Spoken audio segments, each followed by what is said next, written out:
Ana acordou sobressaltada com o som de um envelope sendo empurrado por baixo da porta do seu pequeno apartamento em Lisboa. O coração batia forte enquanto ela se arrastava até lá, o chão frio sob os pés descalços. Ao abrir o envelope, uma carta de um advogado desconhecido revelava que sua avó falecida, Maria dos Santos, fora uma estrela de cinema lésbica nos anos 50 e que Ana era a única herdeira de um legado cinematográfico valioso, mas só se provasse ser digna aos olhos da família conservadora.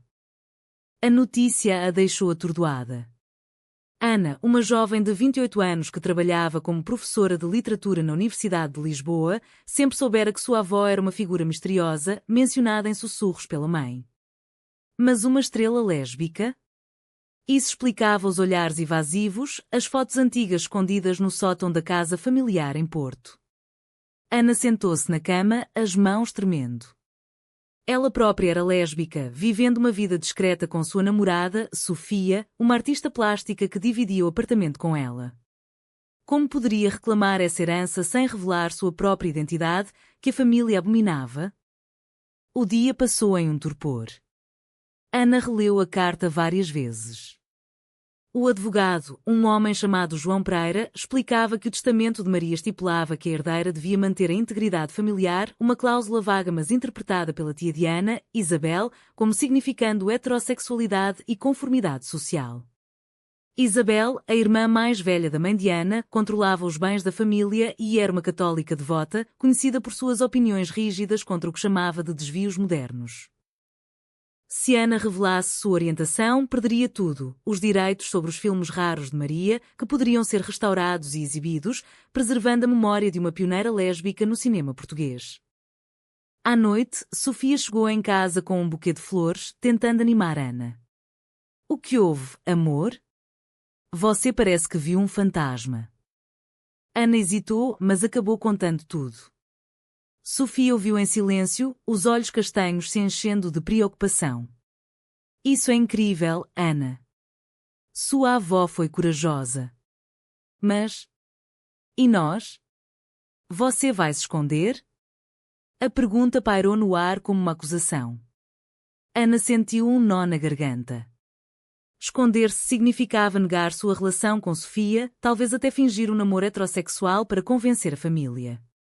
Era uma traição a si mesma, mas o legado de Maria valia o sacrifício? Os filmes de Maria, rodados em segredo durante o Estado Novo, retratavam amores proibidos entre mulheres e restaurá-los poderia inspirar gerações. Ana deitou-se ao lado de Sofia, mas o sono não veio. Pela manhã, decidiu ligar para o advogado. João Pereira atendeu com uma voz grave e profissional. Senhora Costa, sua avó deixou instruções claras. Há uma reunião familiar marcada para daqui a 2 semanas em Porto. Você precisa comparecer e assinar os documentos. Ana perguntou sobre a cláusula de integridade. É subjetiva, mas sua tia Isabel insiste em interpretá-la como manutenção das tradições familiares. Qualquer escândalo poderia invalidar sua reivindicação. Ana desligou, o peito apertado. Tradições familiares? Sua mãe, Teresa, falecera há 5 anos de câncer, deixando Ana sozinha para lidar com a tia controladora. Isabel sempre criticara o estilo de vida liberal de Ana, insinuando que ela precisava de um bom marido para se endireitar. Decidida a investigar mais, Ana pegou o trem para Porto no fim de semana. A casa da família era uma mansão antiga no bairro da Foz, com vista para o Douro. Isabel a recebeu com um abraço frio. Ana, que bom que veio. Precisamos discutir o testamento. Sentadas na sala de estar, rodeadas de retratos empoeirados, Isabel revelou mais detalhes. Maria era uma chame para a família. Seus filmes foram escondidos por décadas. Se você quiser os direitos, deve prometer não os tornar públicos de forma que manche nossa reputação. Ana engoliu em seco. Manchar a reputação? Isso significava censurar o conteúdo lésbico. Mas tia, esses filmes são história. Representam a luta de mulheres como ela. Isabel franziu a testa.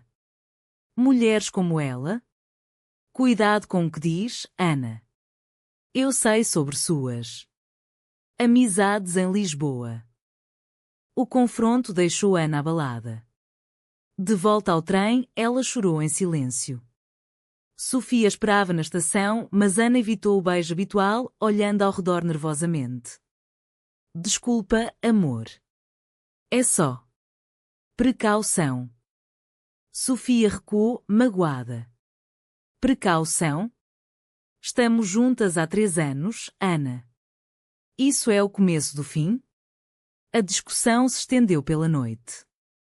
Ana argumentou que era temporário, para honrar a avó. Sofia rebateu: honrar escondendo quem você é? Sua avó lutou contra isso. Ana sentiu o peso da decisão. Esconder-se era uma traição a Sofia, mas revelar-se poderia perder o legado por ver. No dia seguinte, ela marcou uma reunião com um historiador de cinema para entender melhor os filmes de Maria. O historiador, um homem idoso chamado Manuel, mostrou a Ana clipes raros em um projetor antigo. As imagens em preto e branco mostravam Maria em cenas intensas, beijando outra atriz com paixão contida. Sua avó foi revolucionária. Enfrentou a censura salazarista. Ana sentiu um orgulho misturado a dor. Aquilo era ela também. Mas para reivindicar, precisava-se passar por heterossexual. Manuel avisou: há interesses em jogo. Produtoras querem comprar os direitos baratos. Ana saiu dali determinada, mas conflituada. Em casa, Sofia confrontou novamente. Escolha, Ana, eu ou a herança. Ana hesitou, e isso foi o suficiente para Sofia pegar suas coisas. Vou ficar com uma amiga por uns dias. A porta bateu, deixando Ana sozinha com sua angústia. Os dias seguintes foram um turbilhão.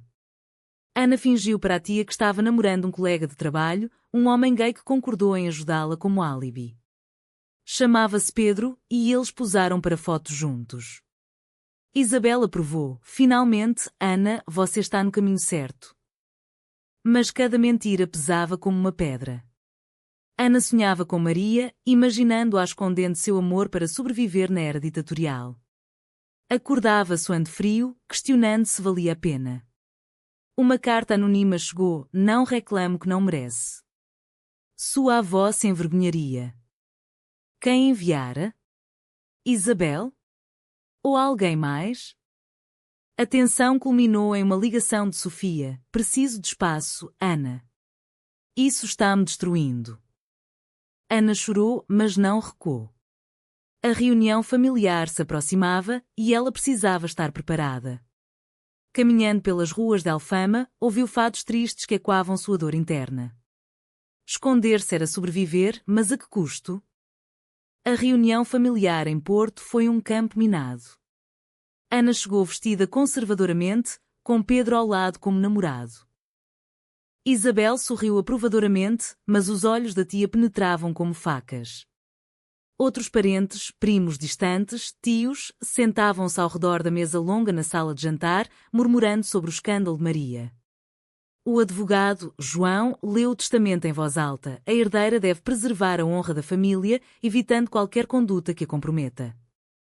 Ana assentiu, fingindo concordância, mas por dentro fervia. Durante o jantar, Isabel pressionou: conte-nos sobre seu namoro, Ana. Pedro parece um bom partido. Pedro, nervoso, inventou histórias sobre encontros românticos. Ana ria forçadamente, sentindo náuseas.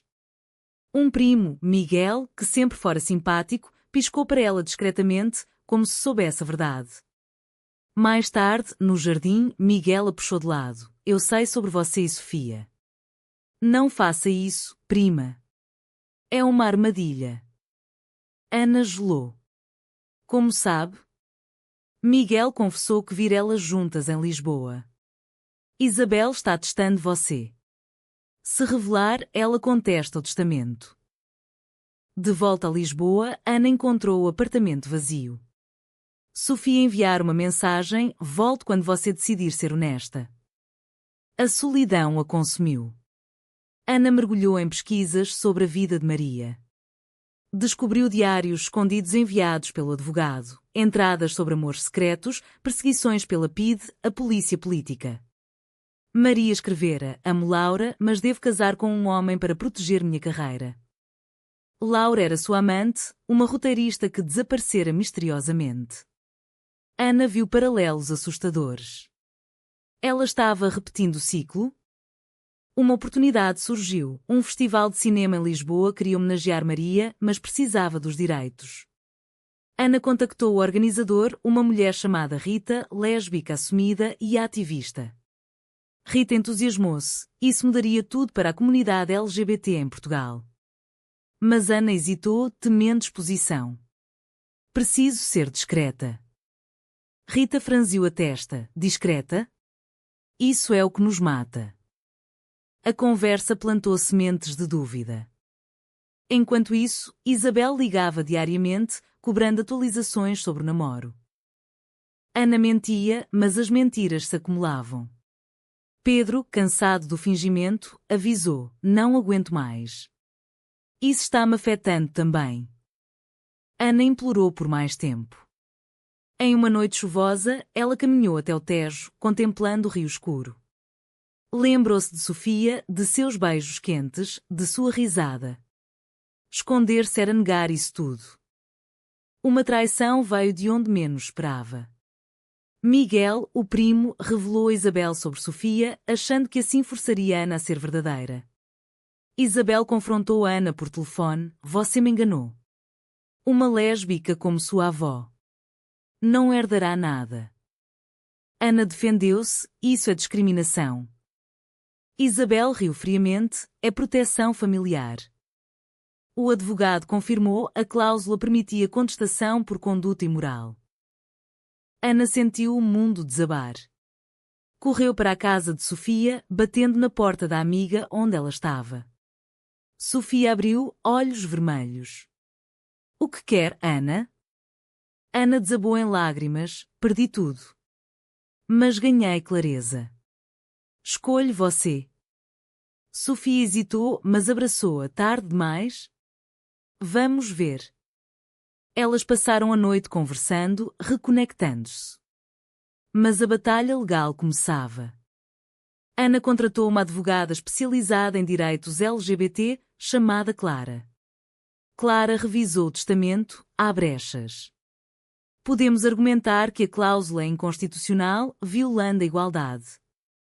Ana animou-se, mas Clara avisou: vai ser público. Sua família te odiará. Ana assentiu: que odeiem. Honrarei Maria sendo eu mesma. O processo judicial iniciou. Isabel testemunhou, pintando Ana como devassa. Ana rebateu no tribunal: minha avó escondeu-se por medo. Eu não farei o mesmo. A mídia cobriu o caso, transformando-o em debate nacional sobre herança e direitos LGBT. Ana recebia mensagens de apoio, mas também ameaças. Sofia estava ao lado, mas a tensão as testava. Em uma audiência, revelaram-se mais segredos. Maria tivera uma filha legítima com Laura, mas a criança fora adotada. Era a mãe de Ana? Não, mas isso abalou Isabel, que sempre idolatrara a pureza familiar. Isabel quebrou: eu sabia, mas escondi. A revelação virou o jogo. Ana ganhou parcialmente direitos sobre os filmes, mas divididos com a família. O custo: laços rompidos. Caminhando com Sofia pelo bairro Alto, Ana refletiu: valerá a pena? A resposta veio em uma exibição privada. Ver Maria na tela, livre em sua arte, inspirou-a. Com a vitória parcial no tribunal, Ana sentiu um alívio misturado à amargura. Os filmes de Maria agora eram seus para restaurar, mas Isabel reteve parte dos bens financeiros, alegando danos morais. A mídia portuguesa fervilhava. Jornais como O Público e O Expresso publicavam artigos sobre a herdeira lésbica que desafiou a família. Ana tornara-se símbolo involuntário, mas o preço era alto. Amigos distantes se afastaram e ameaças anônimas chegavam por e-mail: você destruiu uma família decente. Sofia tentava apoiar, mas rachaduras apareciam. Você mudou, Ana. Está obcecada com isso.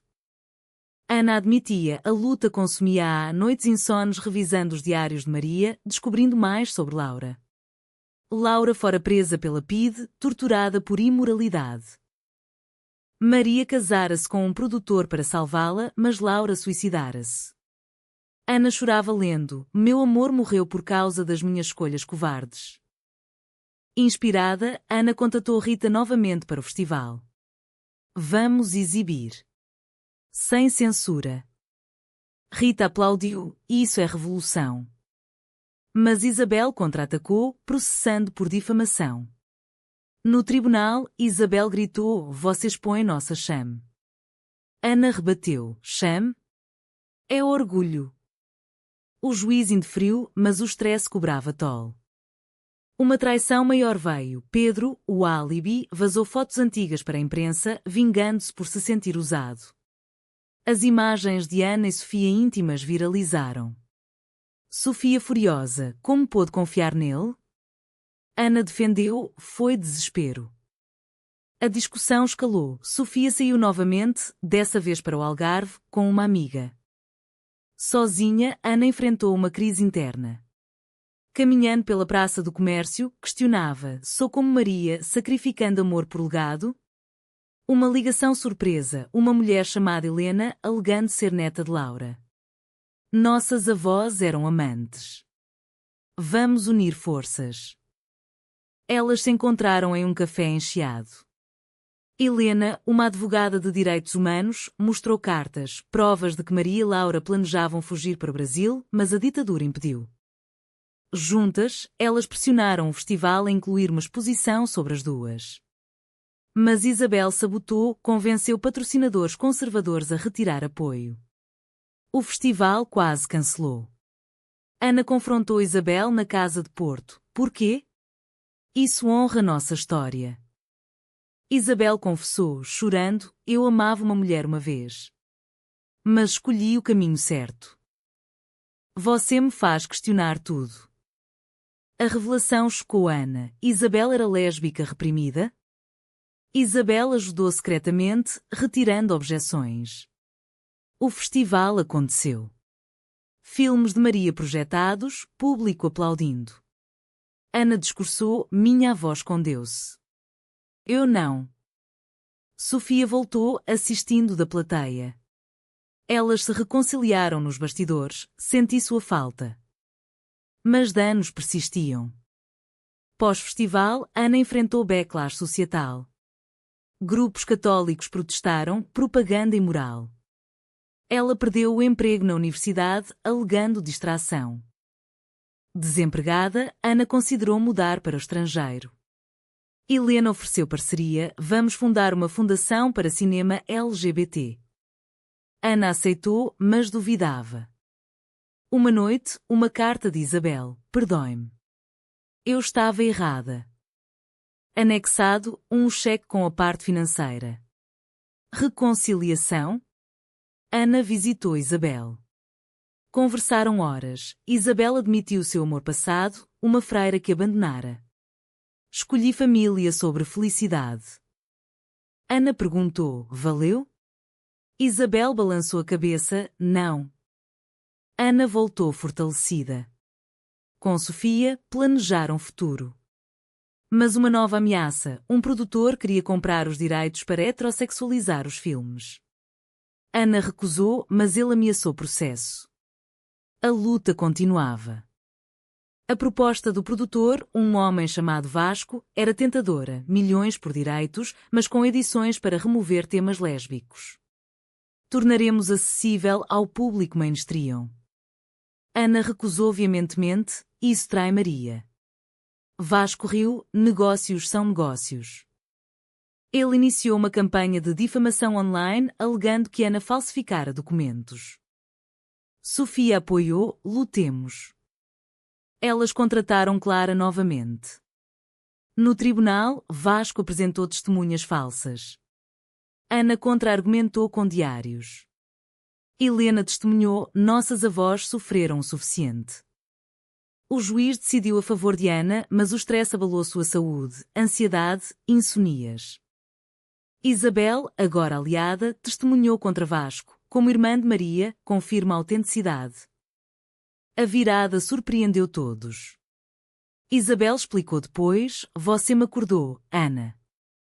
Elas começaram a reconstruir laços, Isabel visitando Lisboa, conhecendo Sofia timidamente. Mas danos internos persistiam. Ana teve um breakdown, perdi tanto por isso. Sofia consolou, ganhamos mais. Elas foram à terapia de casal, lidando com traições passadas. Um novo conflito. Miguel, o primo traidor, pediu perdão. Achei que ajudava. Ana perdoou relutantemente, mas manteve distância. A família fragmentada, alguns apoiavam, outros cortavam contato. Ana e Helena fundaram a Fundação Maria Laura, promovendo cinema quer. Primeira exibição em Faro atraiu multidões. Ana sentiu propósito, mas questionava o custo pessoal. Uma revelação final, Nós Diários, Maria mencionava um filho ilegítimo. Investigando, Ana descobriu que Miguel era descendente, não ela. Isso invalidava sua herança? Não, o testamento nomeava Ana explicitamente. Mas abalou sua identidade. Confrontando Isabel, por que não disse? Isabel, para proteger você. Ana sentiu raiva, mas compreendeu, segredos familiares enraizados. Com Sofia, Ana planejou casamento simbólico. Mas sociedade reagiu, petições contra. Elas prosseguiram em uma cerimônia íntima no Sintra. Vasco voltou com oferta maior. Ana quase cedeu, exausta. Sofia interveio, não desista agora. Ana recusou, fortalecida. O Clímax, um documentário sobre Maria, dirigido por Ana. Filmagens revelaram mais, Laura não suicidara, fugira para a Espanha, vivendo até aos 90. Helena encontrou parentes. Reunião emocional. Ana refletiu, esconder-se ou revelar? Escolheu revelar tudo no documento. O documentário Sombras do Amor estreou no DOC Lisboa, lotado. Imagens de Maria Laura entrelaçadas com depoimentos de Ana, Isabel e Helena. O público chorou, aplaudiu. Críticas elogiaram, uma lição sobre identidade e sacrifício. Mas conservadores atacaram, boicotes, ameaças. Ana e Sofia casaram legalmente, com Isabel como testemunha. Felicidade misturada à vigilância, Portugal progredira, mas preconceitos persistiam. Anos depois, Ana lecionava em uma universidade progressista, usando os filmes de Maria em aulas. Sofia expunha artes inspiradas na história. Isabel, aposentada, voluntariava na fundação. Mas cicatrizes permaneciam, Ana sonhava com escolhas alternativas. Se tivesse se escondido, teria paz? Ou vazio?